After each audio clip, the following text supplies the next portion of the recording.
Lagi ka bang bloated kahit konti lang kinain mo? Yung parang laging may hangin sa tiyan? Ito ang pwedeng gawin para maiwasan yan. Una, dahan-dahan lang sa pagkain. Kapag mabilis kumain, mas marami kang nalulunok na hangin. Ang resulta, kakabagin ka. Kaya chill lang. Kuyain mabuti ang pagkain bago ito lunukin. Iwasan ang maalat at processed food bukod sa hindi ito healthy. Kapag maraming asin, mas nagre-retain ng tubig ang katawan mo kaya parang namamaga ang tiyan.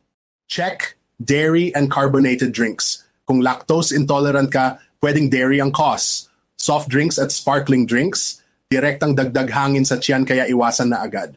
Dagdagan ng fiber pero gradual lang. Fiber helps digestion pero kapag biglaan ng dami, lalo kang mabobloat. Increase slowly at sabayan ng maraming tubig. Yan ang tamang diskarte. Matapos makapahinga after kumain, gawin ng 10-15 minutes light walking. Laking tulong ito sa digestion at paglabas ng trapped gas. At ang isa pa sa mahalagang dapat gawin, manage stress. Oo, may connection ang stress sa tiyan. Kapag stressed, mas nagiging sensitive ang gut mo. Tandaan, normal ang bloating paminsan-minsan.